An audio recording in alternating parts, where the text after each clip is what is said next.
What's up, everybody? Rene Rodriguez here with a Long Story Longer podcast. And today's returning guest is Chuco Chamuco. What's up, brother? You've been a busy man, bro. Yeah, man. I finally get to breathe a little bit. It's been crazy the past 2 months, 2.5 months. Yeah. It's been a show like almost every other weekend, multiple shows in some cases. It's been insane, man. A lot of time in California. 2 weeks, man. 2 weeks in California. That was crazy out there. It was I got to do a couple of shows. I did the first Thursday over there, which is kind of like similar to our last Thursday, and that was the day before the LA Comic Con. So it was kind of like a cool little intro into the scene and stuff, you know. So it was pretty cool. It was all right. Yeah, and then while I was out there, my cat, I don't know what happened to him. We still don't know what happened, but we think that he either got trapped in a vehicle and his tail got caught in something, and then he just got whiplash or something like that, and he got all messed up. He lost his tail already. They had to take him to the animal hospital. He's got all his insides were all messed up. His kidney was almost torn off. You know, according to the doctor, they said that they literally had to put all his insides back together. You know, something almost excreted like from the back. You know? Wow. Yeah. So it's been insane.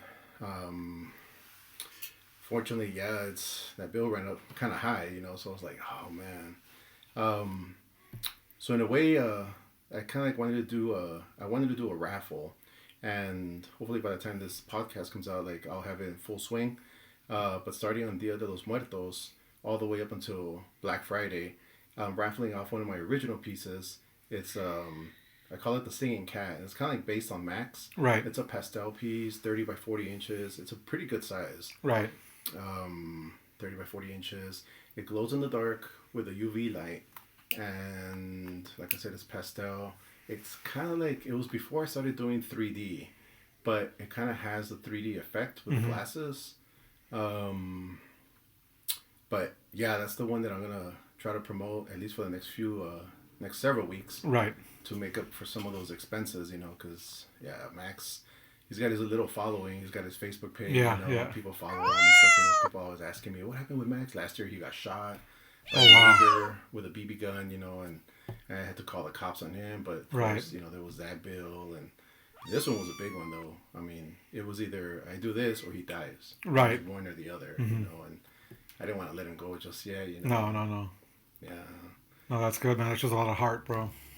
Yeah. The GoFundMe is still open. If anybody still wants to donate, that GoFundMe is still there. We'll share the link also. Yeah, most definitely. Thank you so much, man. Yeah, but it's for Max's care. You know, Max is a little character in himself. You know, he's inspiration for several of my pieces, a few of my pieces actually. Yeah, see what happens, man. But the Comic Cons, man, they're some of those Comic Cons get a little wild, dude. How many Comic Cons have you been to? I've only been to the one here in El Paso a couple times, a handful of times. And then the last big one that I went to was pre-COVID, Albuquerque for Jason Momoa's.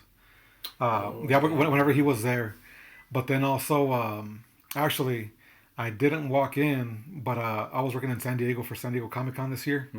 So I just walked the area outside by the beach, and I saw plenty of stuff out there anyway. I didn't buy the tickets to go in, but I saw plenty of stuff out there at the beach. How was the feeling there? Like, how was the... It was badass, bro. Yeah. I felt right at home. That's all my people, right? Hell yeah. They had a big-ass inflatable Goku. That was really neat, man. I posted that on my social media. I'll share it on here, too, but that was the best thing I saw out there. If you remember last time you were on here, I talked about I'm a Philadelphia Eagles fan. So they had a big old section closed off to the people that bought the tickets for that show, Abbott Elementary. And I don't know if they're the drumline for the Philadelphia Eagles or if they're just some of the fan drumline or whatever, but they had a big ass drumline in that section. Everybody's wearing their Eagles colors and their Eagles drums and everything. So that was pretty neat to watch, bro. But seeing some of the costumes for sure. A lot of Deadpool this year. Yeah, a lot of Deadpool. Yeah, it's been like that for shit, since Deadpool first came out, man. Mm-hmm. There's always a Deadpool at Yeah. all the Comic Cons, you know. This year, I think there was a lot more Wolverines too. Yeah, I saw several Wolverines. Yeah, yeah, yeah. I've only been doing Comic Con since 2018. Yeah. That was my first Comic Con. I have been doing shows already since before that, Mm-hmm. but I never jumped the gun. You know, all my friends would be like, you know, they'd be at the tables. Hey, you got your table here? No, man, I haven't done it yet. You need to do it. You know, and I had this one friend, famously, that would always tell me that, dude, you need to get your table, dude. He was I have a funny story about that, but that's. I guess I'll share it. Yeah, share it, bro. Fuck it. So this buddy of mine, he passed away, unfortunately. Right. He passed away last year, and he was one of the main dudes that would always tell me about, you know, hitting up the Comic Con. His brother used to work with me at the call center, Mm-hmm. you know, and I got invited to a few of the parties. Did I say this one at the last podcast? That I got kicked out? No, I got kicked out of the party. No. I don't think so. All right. Well, hopefully not. So. If you did, it's fine. All right. We're good, man. Yeah. So I went to a Halloween party, and the dude's brother, which is the one that was inviting me to the Comic Cons, he would always tell me like, you know, yo, get your table. Or no, back then he was dressed up as the Crow, and I kept on calling him Sting. You know, Sting. You know, he got pissed off. He told me to leave. He's all like, his brother was like, yo, man, my brother doesn't want you here. You know, you need to go. And I was like, oh, what the hell, dude? So at the funeral, you know, we're sharing stories and stuff, you know, and he's all like, do you remember when you got kicked out from the party? I was like, yeah. He's like, yeah, and it used to piss him off because he used to take girls and bone them in the driveway.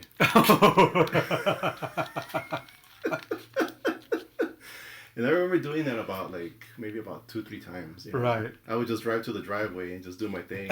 And he would tell me, like, my brother's all pissed off. He's all like, dude, your friend's out there boning in the driveway. Oh, so you weren't living there? You were just out there doing your thing? No, just to piss him off, you know? It was a safe space. It was a safe space. So, fast forward about, 15 years. And I run into him at a Comic Con. Right. And I was just like, damn, is that what's his face? You know? And I was like, damn, man. I don't know if I should say hi, you know, because I don't know if he was still pissed off from the parties. And so I finally got the courage to say hi to him. But he never brought it up. And he was real cool, you know. And after that, that's when he was like, yo, man, get your table. Yeah. You know? And I started from there, man. Yeah. So it's a weird way to make friends, I guess. You know? Oh, yeah, for sure. For sure, man. Yeah, but this year was a pretty good year. Last year I had made a sticker, a Hookers and Blow sticker. Yeah. Yeah, and so like a lot of people bought that sticker. This old guy, I remember he had the sticker in his hand, and when I finally got to him, I was like, yeah, that's the biggest seller at this con, and he chuckles. He's all like, yep. Brings back memories. Like, this guy must have been in his like mid to late 60s. And I was like, damn. So for this Comic Con, I wanted to increase the size of that piece, but also make another one in conjunction, kind of like do a duo. Right. One was going to be Hookers and Blow, and the other one was going to be Cocaine and Strippers. And I showed my parents, my mom specifically, the 2 pieces, and she looks at me. She's like, ¿Y eso se vende? You know, and I was like, yeah, Mom, you know. But yeah, it was awesome. So I made big posters, I made prints, made the stickers, obviously. When I showed up at LA Comic Con, I mean, it was the eye catcher thing. You know, everybody was like, "Oh, that's cool," you know, and it was that and the Danny Trejo Wolverine. Right. But the Hookers and Blow was the one that, you know. That one was the one that like caught the eye and stuff, you know. And I'm glad I made them because after the reaction that I got on the first one with the sticker, having the prints just kind of like brought everybody in. Nice. You know, it kind of like evaded some people too. There was a gentleman that that was walking by. He had his kids, and he was like so inappropriate, you know. He's. But then the funny thing is that they told me, my cousin and her friend, walking by nerd. yeah, they literally walked past my booth, criticizing it for the Hookers and Blow, and they went to this anime booth that was just like all butt cracks and acid and stuff. And so it's like, wait, how is mine inappropriate? Yeah. You know? It was. I don't get it. Yep. When I sold both pieces, but it was hilarious the way I sold the second one. This dude walks in, and as soon as he walks in, he sees my piece. Like, I love it. I gotta have it. His girlfriend's like, no. We just walked here. We just walked in. Yada yada yada. At the time, I wasn't really paying attention to what they were doing because they were on that end and I was on this end, trying to sell over here on this side. But when I saw the back and forth, I was like, oh man, put on my seller's cap. So I go over there, and the girl's all mad. I was like, well, what's going on? And she's like, we just walked in, and he wants to purchase this, and this is literally our first stop, and this is his first Comic-Con. And I was telling her, like, well, I right away went into selling mode. I was like, well, you're not gonna find anything else like this, and and she's kind of like starting to get mad because she sees what I'm doing, and the dude's all like, yeah, I love this piece, man, and I give him the prize. And it spoke to him, bro. It did. It did, man. So she's like trying to counter everything. She's saying, well, your bathroom's purple. This thing has a gold frame. It's not going to go there. And he's like, no, but it's going to be awesome, because it'll counteract that. And so she's like, well, what's your mom going to say? He's like, well, my mom never even visits me. So what do you care? And for every little thing, I'm like, well, it comes with a certificate of authenticity. It's this. And you can literally yank it off the wall, put it on its side, and you can do cocaine off of it. Girl looked at me. She's all like, it serves multi-purposes. Multi-purpose. The guy laughed and he's like, I already had that in mind. There you go, So the girl drags him away, and he's like, I'll be back. And I was like, damn it, So I'm telling cousin, girl, you think they'll be back? And they're all like, I don't know. We're kind of like placing bets. About an hour later, he walks up. Girlfriend's kind of mad. And he's like, I'm going to take it. I was like, hell yeah. So I wrapped it up as fast as I could, before they get in another argument, Cash the payment. And I was like, oh, all right, cool, We all busted out laughing, dude, because I was like, man, they probably got in a huge fight. Oh, for sure. Definitely. Broke up, dude. I don't even know. Definitely. That's crazy, bro. But yeah, man, LA Comic Con it's a different breed. The first year that I was there, dudes were showing up, like people were walking up and they were on acid. Right. One dude walked up, he was just like staring at the pieces, and he was like, man, this is awesome. And he's like, I'm on acid, dude, and this stuff is so great. I was like, wait till you see it with the 3D glasses. And he's like, what? 3D? And I'm like, yeah. So he like puts it on, and he ended up walking away with like a bunch of prints, man. Yeah. Nice. Yeah. So, nice. Comic Cons are cool. That would have been my selling point right there. Like, man, you know what would be more awesome if you take all of them, bro. Just buy them. Buy one of everything. Most definitely, man. Most definitely. There was this. So like one of the things that we always do is we try to party it up on the last day. I've had so many last day parties. Last year, I ended up meeting up with one of Hal Marcus's sons. Marco Marcus, I believe his name is Marco Marcus, and he was like, "Oh, we're gonna go party, man." I was like, "Yeah, we'll go party." We ended up eating at the Pink Taco, and then we met up with him at Bordner's, which is a historic Hollywood bar. Mm-hmm. And so he shows up, and so we start drinking, man. We get smashed, dude. We're like drunk as shit. So we're trying to like find out how to like up this party and stuff, and since we're in Hollywood, there's a house that Kurt Cobain used to live at where he recorded In Utero. Mm-hmm. And it's the Hollywood house, and I had already been there. So I'm telling Marco, I was like, hey, dude, you gonna go to the Kurt Cobain house? He's like, what? Kurt Cobain? He's like, yeah. So I gave him the history, and we ended up going out there. He recorded some video out there, and I think that's about the time that I kind of blanked out, because then we ended up in downtown, and I don't remember anything, man.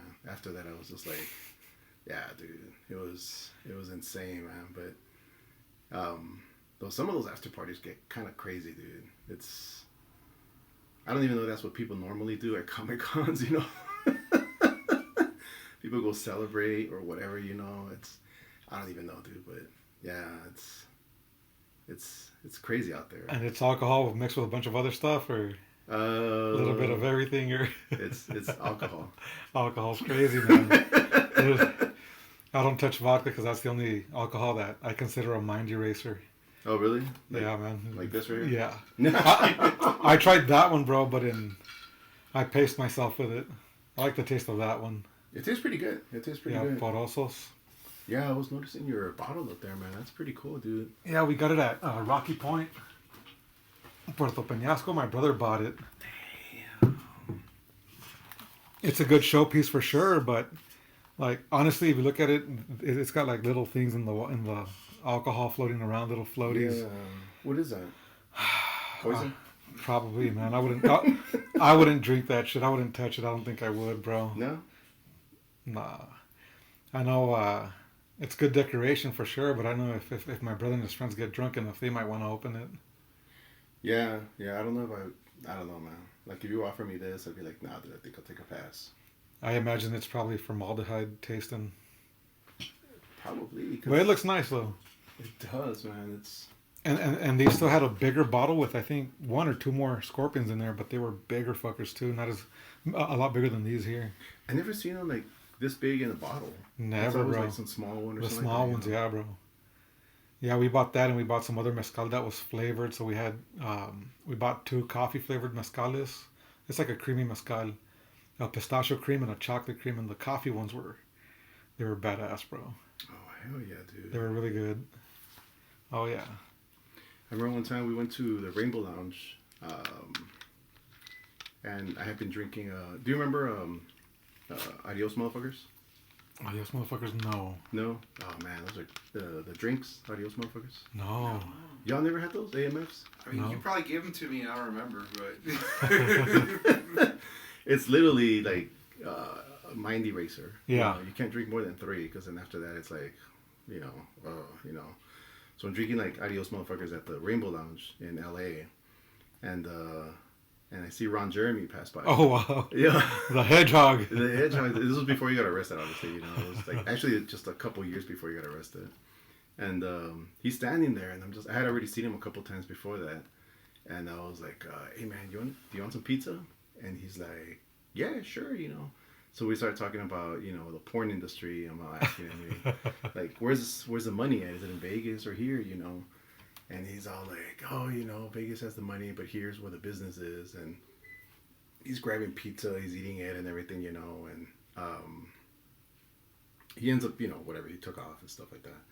Fast forward several years later, and, you know, when he got arrested, you know when he got arrested. Yeah. It was like, you know, touching girls And forcing himself on them and everything. Yeah. One of the main things that I saw was that on the charges was he was sliding his digits in orifices and stuff, you know. Oh wow. And the first thing I thought about was like, I hope this guy washed his hands when he was grabbing those pizzas, man.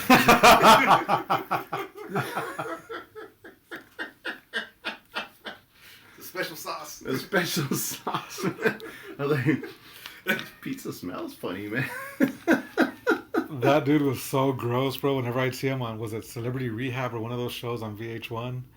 I was like, man, this dude is so fucking gross. Yeah, dude. He's a character, man. One of the times that I saw him there, he was off. You know, you could tell he was off. And I was trying to take a picture with him, and I had a selfie like that, you know, and he kept on like leaning forward like he was gonna fall, and I was like, oh man, dude, this guy falls. But there was times that he was. They say that he doesn't drink, that he has like narcolepsy or right. Like that. And sometimes he would. I remember one time he was asleep at the bar, you know, and I was just like, "Hey, is Ron Jeremy okay?" You know, and they're like, "Yeah, he just falls asleep every now and then." But he was always there because he had an apartment right around right somewhere around in the neighborhood. Right. So he would walk there, and he'd be there every day. Wow. Until he got arrested. Yeah. Yeah. And he's in jail. Is he still alive? Yeah, right. Yeah. Or. Yeah. But that he was playing dumb, that he's losing his mind, he's not all there, so he shouldn't be in jail, some shit like that. Something like that. Mm-hmm. Yeah. One of those nights I saw, not Lisa Marie Presley, the one that was married to Elvis Presley. Priscilla. Priscilla Presley. She was having dinner at like kind of like a table that was like perpendicular to us, you know, and she's a pretty woman. Dude. Yeah, definitely. It's kind of weird because like when I saw her, she didn't look like that, like the way she looks on TV. You know, on TV she has like that weird you know. But when I saw her there, I was like, man, dude, she is beautiful, dude. Right. She's clearly in her 70s. You know, and it was kind of cool seeing her because she was right underneath a picture of Elvis, and I don't know if that was intentional or whatever, you know. But I kind of like snapped the picture. I was like, oh, nice. You know. My dad likes to join me at some of these Comic Cons. My dad, dude, that dude. Sometimes, you know, like, do you have any stories about your dad, man? Like, any crazy stuff that he does or says? No, not crazy stories. Has he ever joined you, like, on? No, bro. Like my dad. I was talking on the last episode. My dad's a really cool dude. Like I'm able to joke around with him now compared to when we were kids. I can joke around with him now, or if my brothers and I are working on a project, anything, whatever we're working on, might be the trucks or whatever. He likes to show up and supervise, and he wants us to do things his way. Yeah. And whether it bothers my brothers or not, I'll make a joke out of it just to ease the tension or whatever. So it's stuff like that, but crazy stuff, no. Nothing crazy. No. My dad, he has a tendency of, like, kind of, like, saying things. And, you know, I remember, like, at one of the Comic Cons, there was a dwarf actor. I forgot what his name is. But we're sitting there. I'm still sitting up. And he passes by. He's like, Mijo, mira, un enano. You know,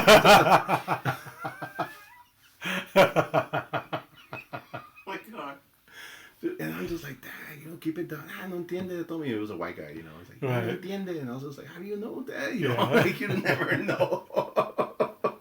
No, so speaking of, my dad does have a buddy that's a dwarf. he actually went to school with us. Really? He was a couple years older. But he's buddies with my dad because he does like the easy mechanical work, or like he'll do stereos on vehicles or whatever, that type of stuff, brake pads. Yeah. He does that kind of work, and he's always helped out my dad, so they're buddies. And yeah, I've heard my dad on the phone with him here and there, and it's they insult each other pretty good. Oh really? Oh yeah. Yeah, there's some stuff I won't touch, but yeah, man, my dad and him get at it pretty crazy, but they're buddies, so it's okay. Oh, that's crazy. I think the only buddies that we had, it was Adrian's buddy, that dwarf guy from the call center. Oh yeah, Scotty. Scotty, he was kind of angry, wasn't he? Well, he's this little guy. Like, I'm 5'7". I'm always angry, bro. 5'6". I still remember that party that we went to. I remember that party that we went to, and it was me, you, Scotty, and who was it? The guy that looked like Ludacris. I forgot what his name. I forgot what his name was, but we're all like in a little circle, and everybody just kept on looking at us because it was like a black dude, an Asian dude, a Hispanic dude, and a midget, you know, or dwarf. Fuck, I don't know. Is that the proper term? Seems like the proper movie to be made right now, bro. Yeah. A taste of everything.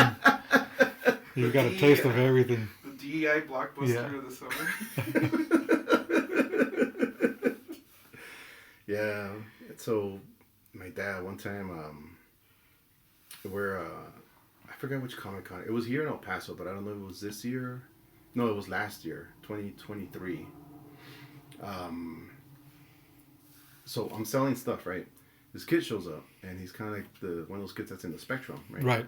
And you know, my dad's telling him, yeah, you know, this is an original piece, you know, trying to like sell it and stuff, you know, it's 3D, yada yada yada.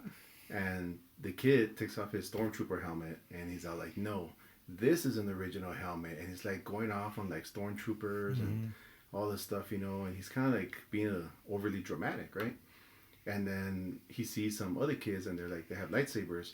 So he's all like, I'll be back. And then he like puts on his stormtrooper hat and goes over there, you know, and starts like playing with him or whatever, you know. And I'm looking at my dad. And so my dad's, you know, he sees him walk off, and he like comes up towards me. And my dad, he's all like, mijo, either that kid is on drugs or it's Joto.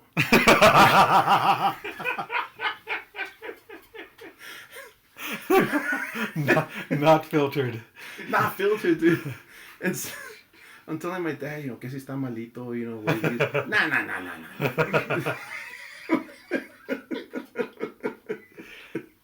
Son mañas. Yeah, so, yeah. And it's funny because I think April is Autism Month. Yeah. You know, which is exactly when the Comic Con. Yeah, he's done some stuff, man. So I just shared this story with my brothers the other day and my cuñada, and I was talking about my friend's brother. Yeah. He's best way to put it, bro. He's a teddy bear. He doesn't have a bad bone in his body. He's very innocent. I got a lot of stories about that guy, but it is what I can't go into those. That's a little bit too personal. People are gonna know who I'm talking about. But Yeah. this one they won't.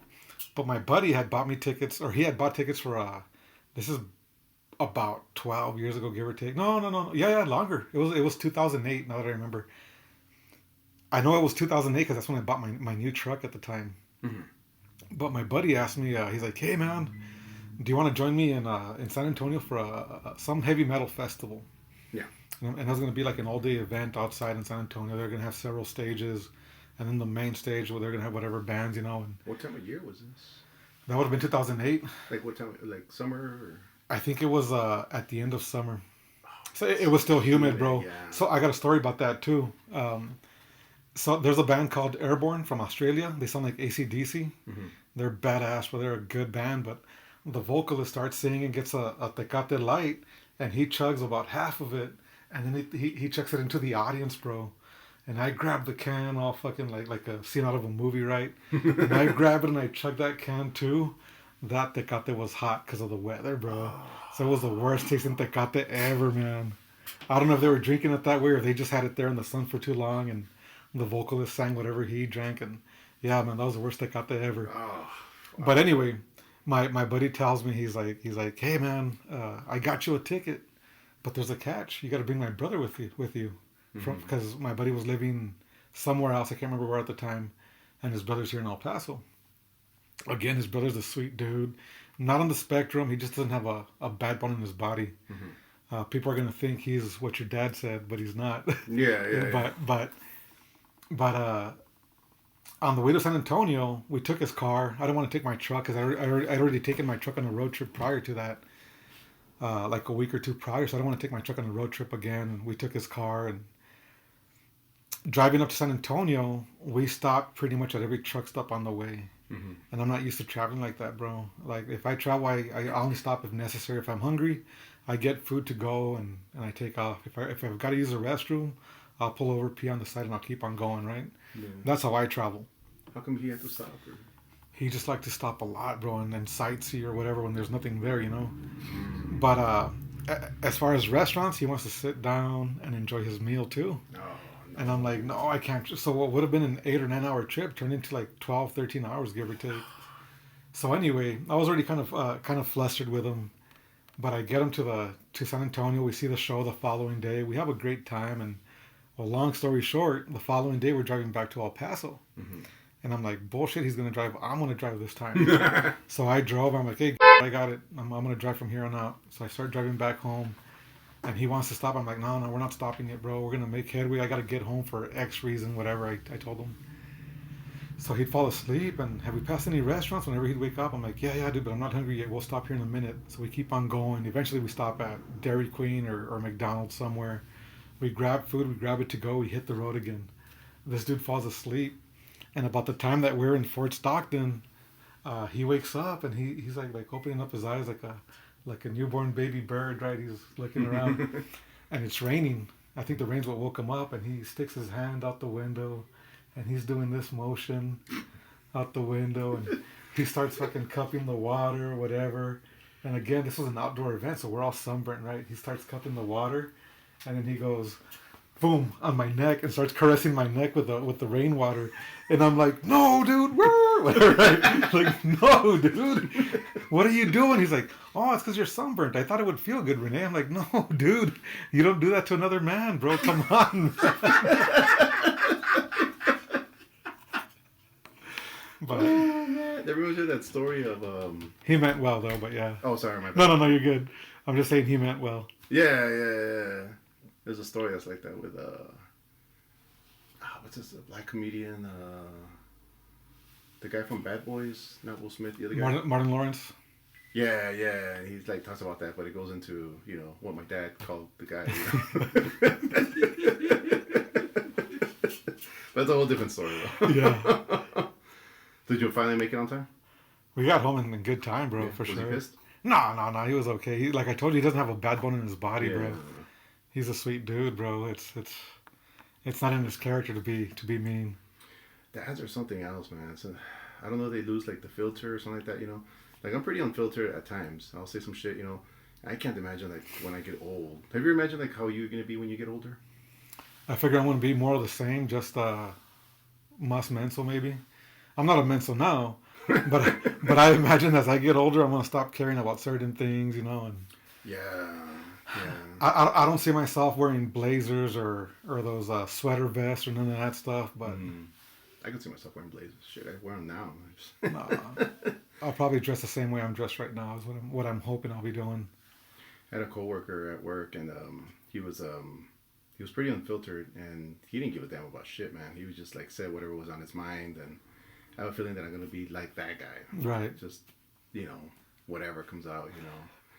I remember one time I was drawing blood from this person, and I was tired, extremely tired, and I was about to go to lunch, and so my coworker's like, "Aren't you gonna go to lunch?" And I had the needle in the guy, and I was just like, I told her, "Yeah." As soon as I finish picando este way. And I didn't even notice, man. I didn't even know. That's not how you meant it. No, you know, and like I was tired, so I'm in the break room, and she's like, I can't believe what you just said. I was like, what did I say? And she's like, you didn't know what you called the guy? I was like, no, what did I call? You know, she told me, and I was just like, oh man, I'm gonna get written up, you know. But I have a feeling it's gonna end up being something like that, you know. Yeah, dude. I've got no filter, and clearly, I'm always with my son. So he's picking that up too. But he knows that there's a time and a place. If it's just me, him, and my brothers, he knows he's open to talk the way we talk, whatever, within respect of everything, right?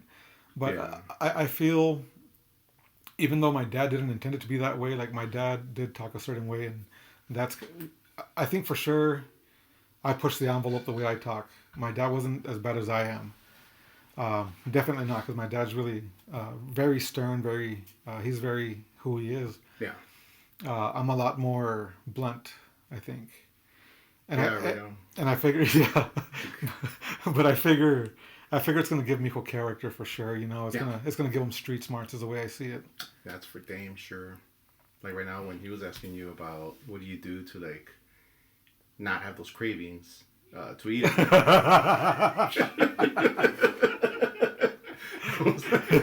Is this kid wearing headphones? So to be fair, he was wearing headphones. Oh, okay. I'm sure he could hear a little bit, but I don't think that word's in his vocabulary just yet. Oh, okay. I would hope not. You would hope not. I would hope not, bro. But kids these days, bro, kids know a lot more than we think they do, man. They do, man. They do. Those kids are, yeah. Have you ever been to like a city and you end up like on the wrong side of town and you're like, oh yeah, how the fuck did I end up here? Oh yeah. Yeah, like where? So luckily I had my buddy driving me around, but I had gone to my buddy Brent's wedding outside of Chicago. That's another funny story, because Brent, he's one of my buddies that hired on with the railroad at the same time I did. Brent is a white dude. I love that guy. He's a brother to me, bro. He's a good dude. We went to his wedding, and my other buddies went too. Saul Vargas, Hispanic, Mexican, and Roberto Medina, Mexican and Puerto Rican mix. Mm-hmm. We get to the wedding. There were a few black people there, and then we were the only Hispanics there. They thought we were the help.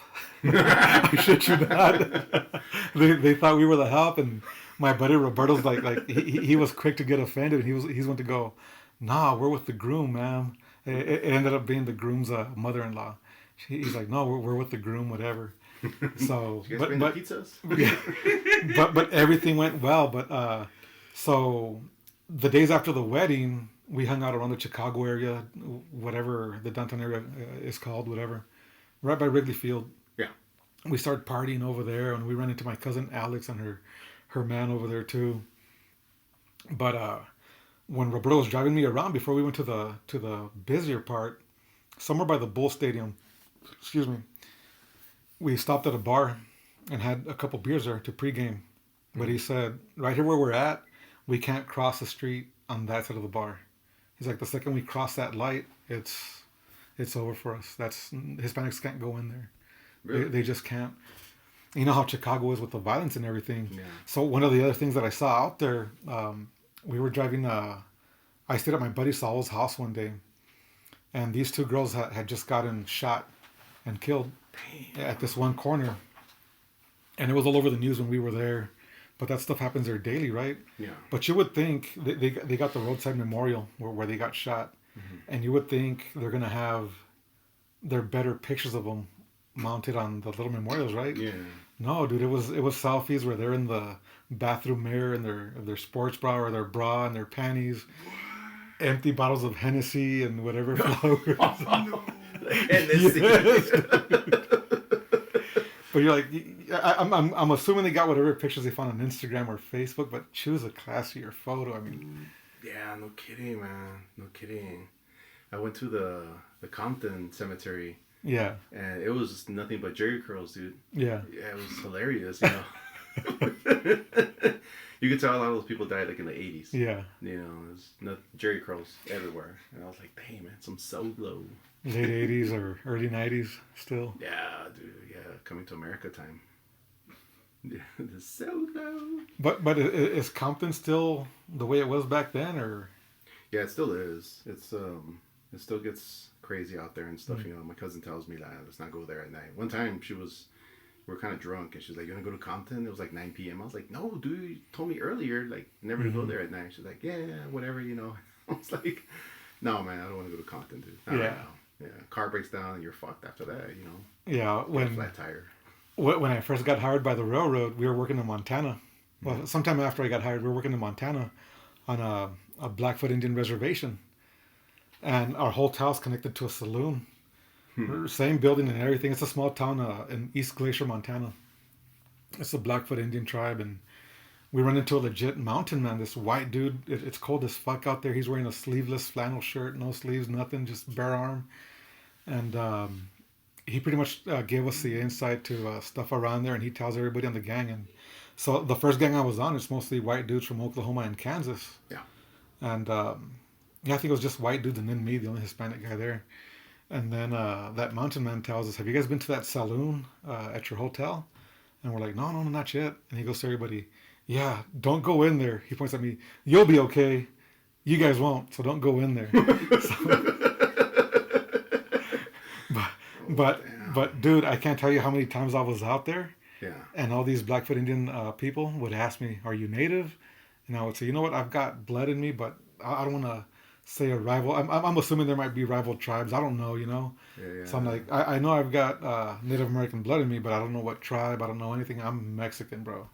We're all Native American to some extent, whatever. What would they say?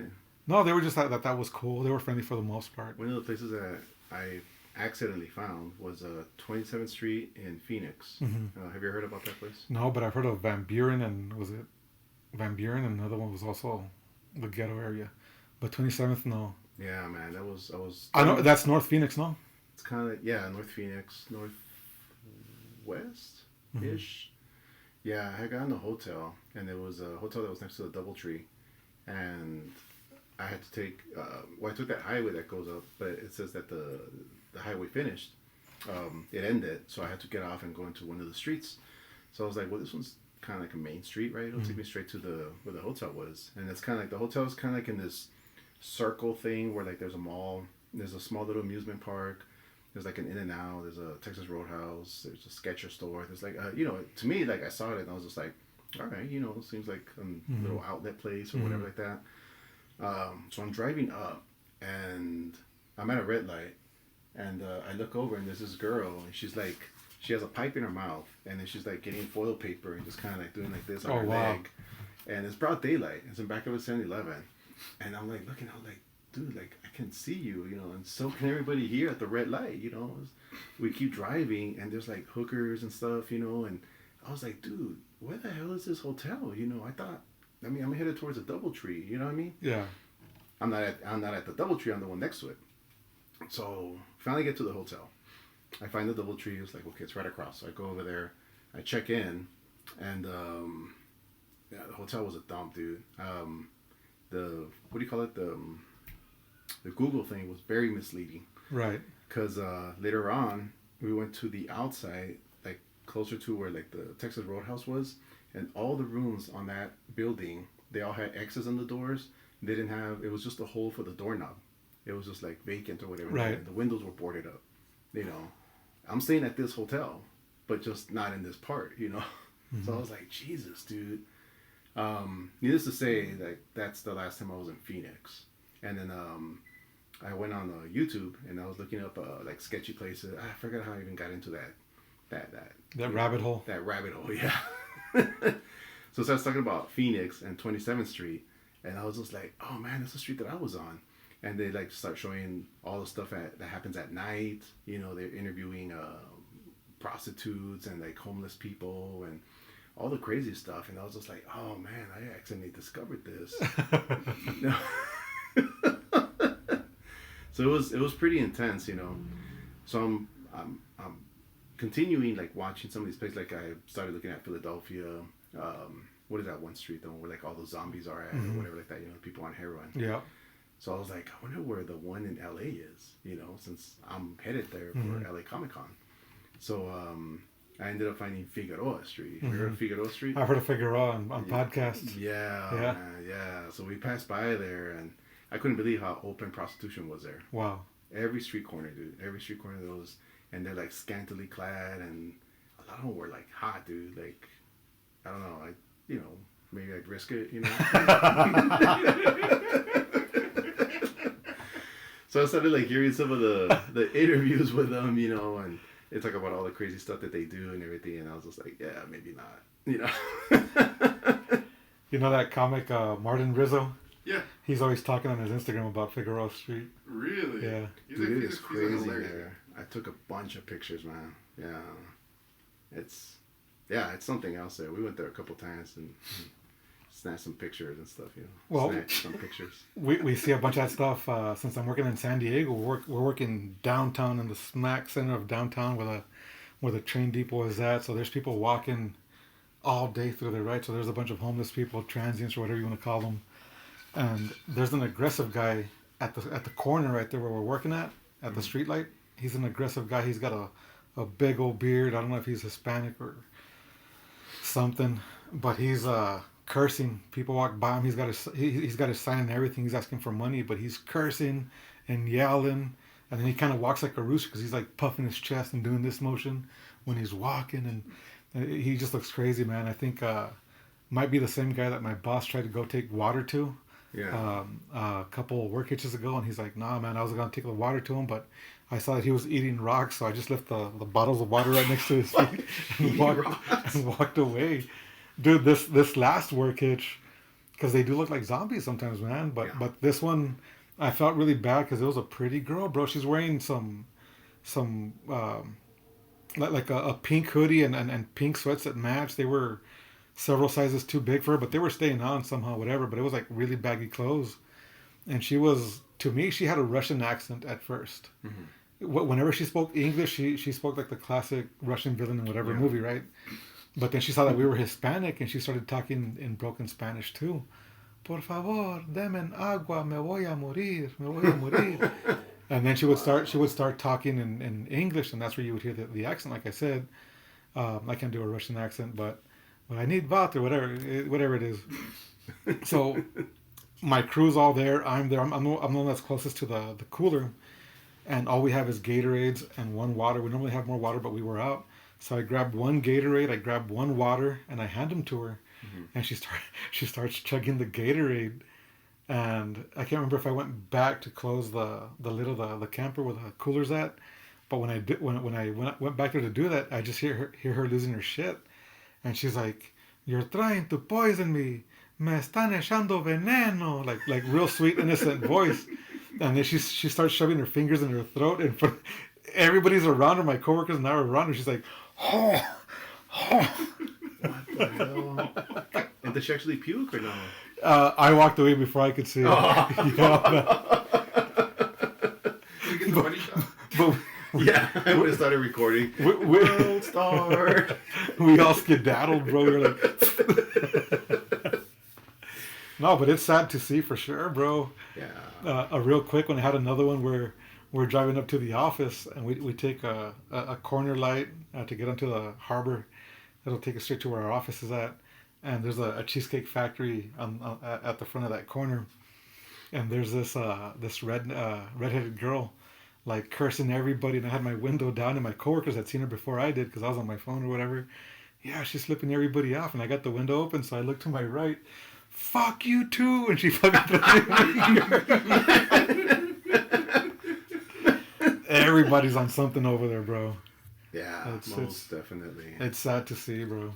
On Sunset, not over there where the Sunset Strip is, but on the other end, closer to like Olvera Street. I remember one time we were walking around, and we had just gone to La Luz de Jesus, the gallery slash store, whatever it is. And so we're walking out, and there's this aggressive guy, and he's preaching the Bible and all sorts of stuff, you know. And like me, I'm always trying to like start up conversations, you know. And maybe that's the last guy that I probably should have started a conversation with. So he's all like, "Oh, you Mexicans are going to hell," and this and this. And so like I stop, and I was just like, "So why are we going to hell?" And he like stops and looks at me, and he's like looking at me to see like if I'm gonna like be aggressive. You know, I'm genuinely curious. Well, it says in the Bible that, you know, it goes over like some random quote and stuff like that, and something about brown people or colored people or something like that, you know, and that's the reason why you're going to hell. I'm not going to hell. You're going to hell. Oh wow. Like, oh wow. I was like, what, you know, what quote was that again in the Bible? You know, and he gave me some quote, but obviously I didn't have a Bible, you know. But I thought it was really interesting. I've always wanted to like have conversations with these crazy people, you know. But sometimes I'm like, yeah, maybe I shouldn't do that, you know. Start swinging or something, you know. Yeah. Yeah, it's not. It's better not to. It's not smart to engage with them. Yeah, yeah. It's weird enough at the Comic Cons, you know. Oh yeah. Yeah, so those people get aggressive too, man. It's pretty funny. Switching it up a bit. This one Comic Con. So there's this guy that I kind of like met. He works with like the Fleischer Studios thing, you know? And I remember Max Fleischer. Yeah, you know, and I had seen him a few of the times, and I loved the booth that he was at. He came by my booth. He's like, "I love your stuff," you know, and he kept on inviting me. He's like, "Yo, man, like, you know, whenever I have a show, would you like to be a part of it and stuff?" You know, I was like, "Hell yeah!" So this one time I did the Ontario Comic Con, and I was out there in LA for I believe it was like about a week and a half. And he's all like, "Are you gonna be here next weekend?" I was like, "Yeah." And he's like, "We're having a premiere for Fleischer Studios, the cartoons restored, and would it be cool if you would you like to show some of your art?" And this one in particular, and I was just like, "Hell yeah, man! Yeah, I'll definitely do that." So he gives me the address and everything, and tells me where it's gonna be. He gives me the time or whatever. I had a show to do earlier in the day, so I just wanted to see if it didn't conflict with it, and it was over on Venice Beach, and this one's gonna be in downtown LA. So I was trying to do the math on like the traffic and stuff, you know. So in the end, like, it ended up being cool. You know, we get to downtown LA, and we go in, we're setting up and stuff, you know. And the guy comes up to me. He's all like, "Yo," he's all, "Did you see who's in line out there?" I was like, "No, who's in line?" He's all, "Matt Groening." Oh wow. Billy West, and like he's throwing out the names, and I'm just like, "Oh man, like who are these guys?" And he starts telling me like the creator of The Simpsons, Yeah. You know, the voice for Bugs Bunny and Space Jam, you know. And I'm like, "Oh man, that's awesome, dude." Apparently, the screenwriter for Batman Beyond was there, the one that created Harley Quinn. Mm-hmm. Yeah, he was there too. Bruce Timm. Yeah, I couldn't find the name. Bruce Timm is the one that created her for animated series. Yeah, he had mentioned the name, and it was I didn't know what they looked like, even though I had Billy West was a featured guest at the Ontario Comic Con. You know, and so he was there, you know, and it's kind of funny too because I didn't recognize him at first. You know, they use like those young pictures of themselves for like the Comic Cons. And so like after the screening, I come out and everyone's trying to find the restroom, and so like I'm waiting for this restroom and I'm next in line, and this old short guy comes up to me. He's like, "Do you know where the restroom's at?" I was like, "Well, there's one here, but I'm next, and then there's another one over there, and I think there's one up front." And he's like, "Oh man, I need to go," you know, and I'm just like, you know, I'm next, you know what I mean? And I'm fucking getting ready to piss myself. And so some dude comes up to him. He's like, "Hello, Mr. West. We have the green room back here. If you want to use the restroom there." He's like, "Oh, thank you so much." I was like, "Mr. West, who is this guy?" You know, and when they were taking pictures and everything, I was like, oh man, that's the guy that was at the Ontario Comic Con. Yeah. You know, I didn't know who he was. You know, so yeah, I didn't let him cut either. No, hell no. Primero mis huesos is a saying. Yeah, man. It's like, let's take a picture as we're waiting in line. You know? I just didn't know who he was. I've met a few people at the Comic Cons. The Honky Tonk Man one time rolled by my table. Oh, wow. I was like, it's the Honky Tonk Man. And he's all like, slower than molasses in the winter. Like, is that an insult? You know? Yeah. Is that an insult? No, I think he's making fun of himself, no? Is a way. That's how I understood it too. Yeah? Yeah, I think so. He just left me like, and he just walked away like without smiling or anything. And I was Yeah, like, he's not as spunky as he used to be, is what I think he's trying to say. So, I don't know, but I've seen him at several of them. This last one in Tucson. Was it Tucson? Yeah, it was Tucson. I met one of the creators of Wolverine,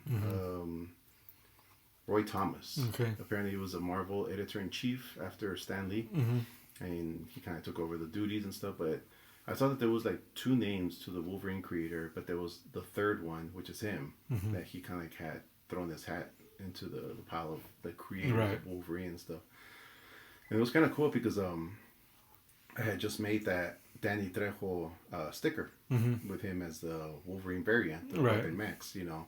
So I took a picture with him holding that sticker, you know, and it was kind of cool. I didn't recognize him at first, but then his handler or whatever, you know, he's like, do you know who that is? I was like, no, you know. And he's like, that's the creator of Wolverine. I was like, for real? I was like, bring him back, dude, bring him back. Can I take a picture with him? He's like, yeah, you know, normally he charges, but we're at your table. And I was like, oh, okay, cool, whatever, you know. nice. So that was pretty cool, you know. Who else have I met? Who have you met? Who have I met? Steve Aoki. I'm not a fan of his music, but I saw him at the El Paso airport. Oh, really? And I had seen that my cousin posted that she'd taken her daughter to the show that weekend. And I saw him, and at the airport, we were both flying American or United, I can't remember, but I saw him, and I pretty much lied to him, like, hey, man, I'm a big fan. Can we take a picture? And, dude, he was tiny, bro. And at that time, I was, like, really heavy, too. So I took a picture of him. He looks all timid in the picture. It's somewhere on my social media. But he looks all timid and tiny, bro. And I was just telling Adrian and Chef Enrique Lozano last episode that I would always run into that local chef, Aaron Sanchez, too. But I never approached him. He seemed approachable, but I just never... I don't like bothering people, bro. No? No, like I would love to talk to people, but I just can't do it all the time, man. Every now and then I do. Like, there's a couple of people that like I've gone out to and just started like like the Ron Jeremy. Hey, you want some pizza, you know? Yeah. Go wash your hands first, please, you know? So now that I remember, a couple weeks ago in San Diego, they had the Pumpkins and Green Day performing at the baseball at Petco Park, the stadium there. And a bunch of the crew was staying at the same hotel that we were at. Yeah. So then there's a restaurant there at the hotel. It's a Holiday Inn. So this guy shows up, a taller dude, kind of heavy set, all tattooed, looked kind of cool, looked like a punk rocker for sure. Excuse me. And he's sitting down next to me. He ordered food to go. And I see the roadies and all these other people wearing the Green Day crew shirts, whatever, sending him drinks. Yeah. They're saying the guy drinks, and I'm thinking about the bands that were on that bill, because I think Rancid was playing too. And I was like, he doesn't look like anybody on the bands that I know of. Definitely not Green Day. Definitely not the Pumpkins, because I love the Pumpkins a lot. I wonder who this is. But they kept on buying him drinks while he's waiting for his food, and eventually he ended up buying drinks for everybody that was there in the bar. And I'm tired, but we had like a 13 or 14 hour day at work that day, so I'm fucking beat. I'm on the bar like this. My food's already there. I'm having a hard time eating it. But I look over and I'm like, hey man, so you're in the band? And he's like, yep. And he ended up telling me that he's one of the backup musicians for Green Day. So it's not just them three. They got guys in the back doing stuff too. Yeah. And dude, I was so tired. Normally I would have been like, oh, that's fucking awesome. But I was like, that's cool, man. And I just go about my dinner again. I forgot what his name was, man, but he seemed pretty cool. Like I said, whenever he took off, he told the waitress to put a drink on his tab for everybody that was at the bar. I didn't get the drink. I didn't want one. No. No, I was too beat to drink. But they asked me if I wanted one. I was like, no, I'm good. I'm done. But he ends up coming back and he asked for a bottle of wine too, and he took the wine with him. But seemed like a cool guy. I just forgot his name. Yeah, I saw this last time at Tucson Comic Con. I saw what's his name, John Ratzenberg, the guy that played. Yeah, the guy that played Cliff in Cheers. Yeah, that's how I remember it. But he obviously he's from all the Pixar movies and whatever he is, you know. He's the pig, I think. The voice of the pig. Yeah. So like, we're going over to the room, and he's there at the bar, you know, and I was just like, "Hey, look, it's Cliff." And he's like, it's Cliff Clavin, and he just kind of smiles and he winks at me, you know, and I was just like, "Oh man." It's funny because like my dad, when we were younger, he would always come up with like all these random facts, so we call him Cliff. Right. You know? I think that's every dad. Yeah, you know. How do you know all this stuff, Dad? He's like, you know, just read or whatever, you know. So he was our personal. That's how I remember him. I actually got to see him at the bar, you know. I wanted to have a drink with him. That'd be kind of cool. But I think we were heading out that day. I saw him. I made really, not really a friend, more like I guess an acquaintance that you run into at cons. Mm-hmm. I forget his name. Oh, he's got like an Italian-ish name, but he's the guy that knocked out Danzig back in the 90s. I forgot what his name is. Do you know that story? No. They got in an argument or something. He was one of the bands that was playing before Danzig. It wasn't Henry Rollins or... No, it was... I'm looking it up now. Yeah, and apparently they got into a scuffle, and Danzig pushed him, and when he pushed him, this dude came and he swung at him. Knocked him out, dude. Knocked him out. And so he wrote a book about that and about all the hate that he got from the fans. You know, it's like, oh, you knocked out Danzig, or, you know. Danny Marianino? Yeah, there we go, him. So I ran into him at the Las Cruces Comic Con. And he was in what band? It's taking forever to load. Streets. I have a poster of it too, that he autographed too. You know, I bought his book. The name rings a bell for sure, but yeah, Henry Rollins doesn't sound Italian at all. No. I don't know why I thought Henry Rollins for some reason. Is it Northside Kings? Yeah, Northside Kings. There we go. I was thinking Street Kings, but that's a movie. But at Tucson Comic Con, same thing. He was at the bar, and I was just like, "Hey, what's up, man?" And I wanted to come downstairs and have a drink with him, you know, because they had already recognized me from. He had asked me to do like a picture for him, for his book, but man, it's time, and you know, like never got around to it. But now I run into him and his buddy. His buddy does that show and the Tucson show, and then I saw him at LA Comic Con. And it's funny too. At LA Comic Con last year, he was the guy that they had accidentally double booked one of my tables. And he's all like, "Yeah, man, it's like, this is my table." I was like, "No, this is my table." So we have to go downstairs, and you know, and that's how we know each other now. But they're both friends, you know. So it's kind of cool seeing them, you know. It's him. I scared the shit out of Mickey James, the WWE diva. I was dressed up as Dr. Decker from Nightbreed. Yeah, I had that weird mask, you know, and I asked if I could take a picture with her, and she was like, oh, you know. So we took a picture together, and she's kind of like hesitant, right? It's a creepy mask, you know, but yeah, she was like my WWE crush, you know. Yeah. No, whenever I went to art school in Phoenix, I worked at Foot Locker at that first mall as you go in, Arizona Mills Mall. Mm-hmm. It's an outlet mall, right? And I was working at Foot Locker, and Alice Cooper walked in there several times, and I got to help him. Oh, really? And he would show up in Dickies pants and a regular T-shirt and a trucker hat. You could barely tell if it was him. He lives there, right? Yeah, he lives in Scottsdale, I believe. Yeah. Yeah, so does Dave Mustaine. I never saw him, but I saw Alice Cooper. We saw Mike Tyson used to live out there. He walked into our Foot Locker once. Did you ever take a picture of him? No, we didn't have smartphones yet. Oh, okay. That was long before smartphones. There was digital cameras, but we didn't carry them with us. Yeah.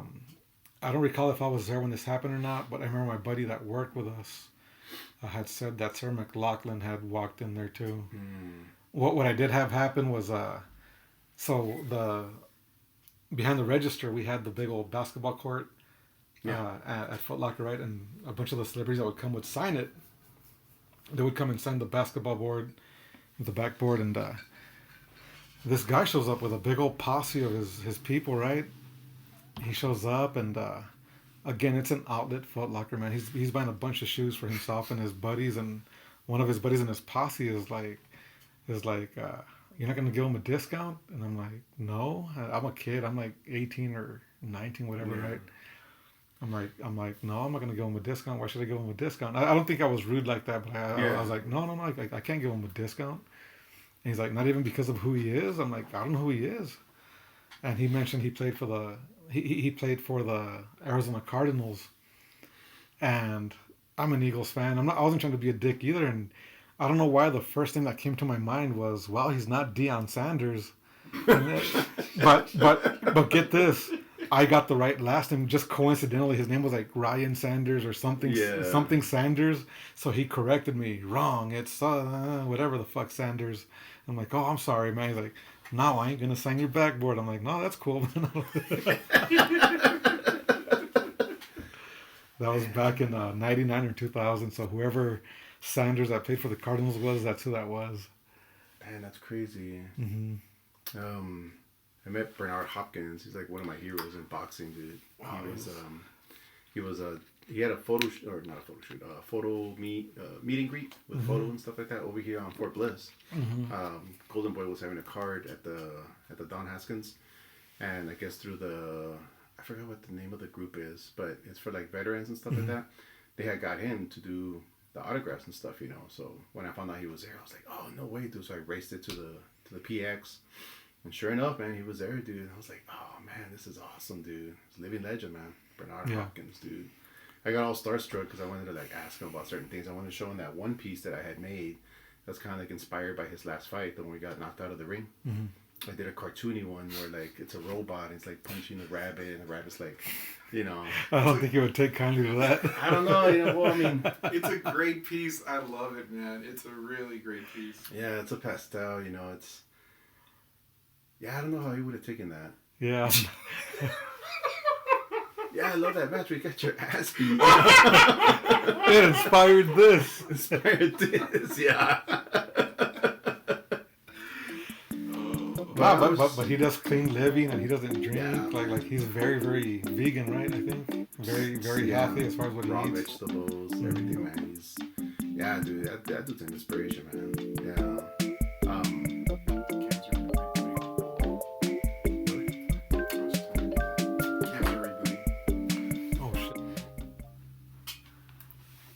All right, we had a little bit of technical difficulties, but we're back. We are back. We're back with Chuco Chamuco. And we're talking about your Bernard Hopkins piece. Yeah, Bernard Hopkins piece, man. So, yeah, I was telling Adrian right now that he literally had to be thrown out of the ring in order for him to retire. But, I mean, he had already said that win, lose, or draw that he was going to retire. Right. But, it's kind of like... There's an old painting, I believe it's Jack Dempsey. I forgot who the other guy is, but he's like knocking him clear out the ring. Mm-hmm. And I always love that. I always love that painting. So when I was watching the last match of Bernard Hopkins and he got knocked out the ring, first of all I was like, oh man, that sucks, dude. It's Hopkins. Mm-hmm. He went through his entire career without a knockout loss, all the way to the end. And so like after seeing that fight, I was oh man, I had to put this on a piece. Yeah. So I did this one piece, and it's the Whitey Rabbit getting knocked out of the ring by the robotic, the robot. Right. Because that's literally what Joe Smith was. He's very robotic.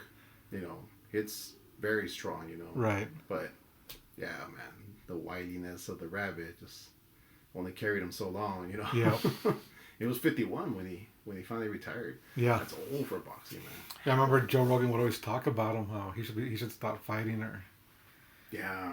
But also it's because he's a specimen as far as health. Like he was built like a brick shit house, and he was tough as fuck. But it wasn't in it for him to box anymore.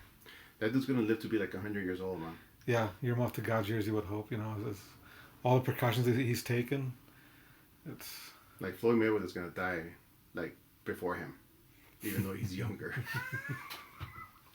Yeah, Hopkins is gonna live forever. He's gonna be one of those boxers like, dang, you used to fight in the 80s and the 90s. It's gonna be like the year 2080 or something. Yeah. Look at George Foreman. He's still kicking strong, man. The one guy I always wanted to meet was Mike Tyson, but I met a few boxers. I met Jorge Arce. El Travieso in Vegas one time. Mm-hmm. I saw him and I was just like, oh man, that's, Travieso. I saw Marco Antonio Barrera too, same casino. Amir Khan, before he got like really big here, Right. he was checking in at Planet Hollywood, which is where I was staying. And I see this dude, and I was just like, that guy looks awfully familiar, man. And it was the weekend of Pacquiao versus Hatton, Mm-hmm. And I look at his shoes, and he's wearing, I believe, Reebok or something like that, and he's got the what do you call it, the sequence or whatever, on his shoes, and I was just like, It has to be him. it has to be him, but he was standing by himself. I was like, damn, nobody knows who this guy is, but I mean, it's America, he's British, so, he had already been knocked out at that point. I think he had like 1 or 2 losses, but he was there. Hatton was one of my favorite boxers on Fight Night. Yeah, he was pretty good, man. Have you played that Undisputed? No. Ah, dude, I want to get that so bad. I want to buy a PlayStation, what is it, 5? Yeah. I want to buy a PlayStation 5 just for that game. That one and the Grand Theft Auto. Yeah. But from what I was hearing, Rockstar wants to make, they want to jump in on the boxing thing because they saw how Undisputed is, how it's doing, so they want to kind of like jump in, So I'm kind of like, oh man, this is hella cool because the last game was 2011. Yeah. Yeah, man, it was a long time ago, dude. I'm still playing that game. I still have PlayStation 3. If I remember correctly, bro, the second to last game was better than the last one. I think the controls were a little bit better. Because you were actually swinging the joysticks, weren't you? For the moves? Yeah. Yeah. And I think the last one was a little bit different. I can't remember. But the graphics were amazing for the time. Yeah. I love that game, man. I'm fucking invincible in that one. We should play, dude. If I can get my chops back together, hell yeah, dude. I'll bring my PlayStation 3 over. Your son's gonna laugh. What the hell is this crap? No, he actually plays my old one at his grandma's house because it stayed there.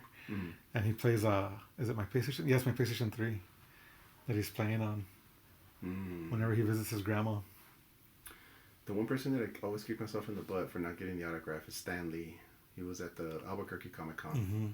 And I saw a bunch of people there. I met James O'Barr. I met the guy from Trauma for the Toxic Avenger. Mm-hmm. Yeah, the head of the company. Took a picture with him. There was a lot of people that I met on that one, but Stan Lee was there, and I kicked myself in the butt for not taking a picture. I was like, sucks, dude. Is there anybody that you kick yourself in the butt for not taking a picture of, that they're no longer with us? That I could have taken a picture with. I think with me it's more music. Like there's bands I wish I could have seen before they broke up or before they lost somebody. But I mean, I got to see Soundgarden. Soundgarden was my favorite band of all time. My first favorite band that I ever got when I got into music. But I got to see Soundgarden for the reunion tour. My brother took us to that concert. That was at Red Rocks in Colorado. Yeah, dude, that's when they got reunited. So my brother had just started working overseas as a helicopter mechanic. My brother Rudy that lives here. Yeah. And he was making good money, and he bought tickets for all of us to go see Soundgarden because he loves them too. And he rented a limousine to drop us off at Red Rocks too, bro. Really? It was a Hummer limousine, and they drop us off, and everybody that's in line, because he bought VIP tickets too. So everybody that's in line to go into the concert. Yeah, I saw that VIP. Yeah, dude. Everybody that's lined up to go inside at the concert, they see a Hummer pull up, a limousine Hummer, right? So they're expecting a celebrity, and out comes the brown parade, right? Yeah, a bunch of beers walking out. Like, what the fuck? Like, how it gets catered,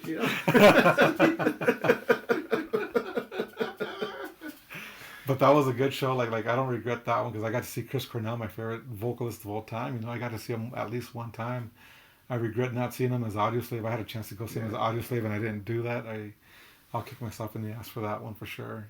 I got to see Chris Cornell this last trip, but it was his grave. Yeah, wow. I saw Paul Rubens too. We went to the Hollywood Forever Cemetery. Pee Wee Herman, Burt Reynolds, Chris Cornell, Joey Ramone. Yeah. Is it Joey that's buried there? Mm-hmm. Another Ramone is there too. There's 2 of them, but one of them has a cool headstone. Mm-hmm. Who else did we see? Vampira, the old black and white. Mm-hmm. She was there. Yeah, and I've gone to other cemeteries. I got to see the place where like Michael Jackson is, I guess, entombed or whatever. You know, you can't go in. Yeah. But I got to go to that cemetery, the one where Hugh Hefner is also. He's next to Marilyn Monroe. Yeah. Yeah. Everybody like kisses the thing. They leave the lipstick, you know. And so I, kissed the thing, and then it didn't hit me. I was like, fuck, I could have gotten herpes, dude. You know? Next day, I wake up with a blister. I'm like, damn it. You shared a pizza with Ron Jeremy. I think It's true, yeah. I'm probably immune at this point, you know.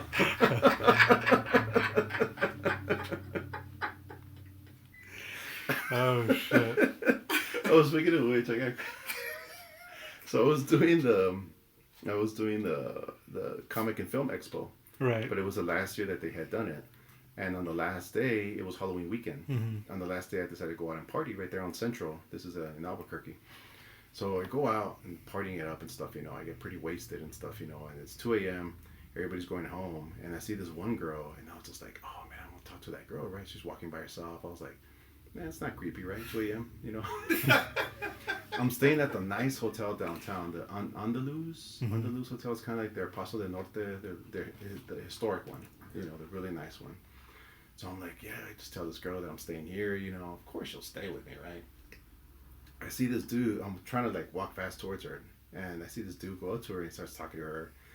And then, I don't know what she tells him, but then he just walks away. And I was just like, all right, well, let me give my shot, right? So I get to about the point where like I could see the hotel, it's right there. And I go up to her, I was like, hey, what you doing afterwards, and we start talking, I don't exactly remember what I told her, but because I was buzzing. But I remember telling her, it's like, I'm staying at this hotel, why don't you come on up? And she straight up tells me, she's all like, if you ain't got no alcohol or drugs, I ain't staying with you. Oh shit. And I was like, damn it, because normally I have one of the two in the room. I mean, one of the ones.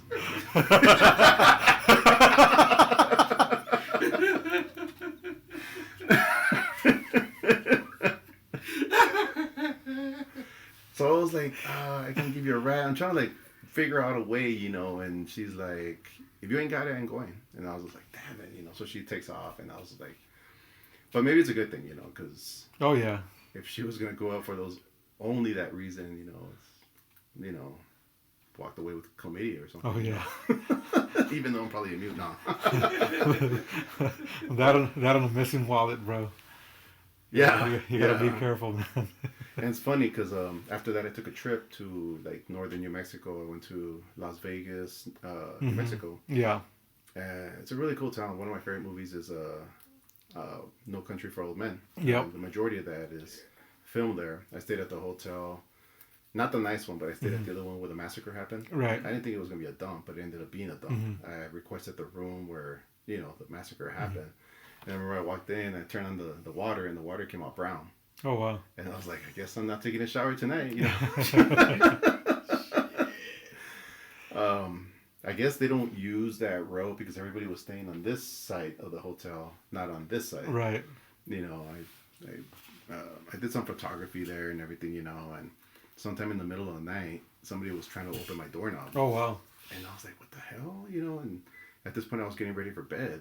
And so I look out the curtain, and this dude's just going around like down the row like that, just trying to see if any doors are open, and he just kind of like disappears. And I was just like, dude, this isn't a safe place, man. This is kind of like shitty, But yeah, I had gone to a bar earlier in that day, and I was just chilling. It was a nice little bar. It was close to where the other hotel was, and drinking some margaritas, and I was just chilling, because I had just gone through a breakup, and that was kind of like my little trip to like find myself or whatever, Right. This Native American lady starts talking to me, and she's asking me where I'm staying and like all sorts of stuff. She's obviously hitting on me, but she was not attractive, man, like at all, dude. And I'm just like, I was like, damn it, dude, how come this couldn't be like, the girl from Albuquerque? How couldn't she be like that, She starts asking me for my cell phone. She's asking if she can borrow it so she can call home so they can give her a ride unless I want to give her a ride. And, I'm telling her, well, why don't you use Oh hell no, bro. phone at the bar, And she's like, oh, they don't like for me to use it. And I was like, oh yeah, I forgot what I told her. In the end, I was like, I'm gonna go use the restroom. I took off, dude. I was like, yeah, forget this, man. Yeah, hell no, bro. Don't even risk it. No, dude. Nope. And she was telling me that she was having trouble in her marriage, and she was out there because she didn't want to deal with her husband. And I was The second you hear their life story, it's something's up, bro. Dude, imagine if I would have, like, if he would have walked in, I'm just sitting minding my own business, and she's over here talking to me, this Native American comes in with a, fucking tomahawk or something. A hatchet or something. Yeah, dude.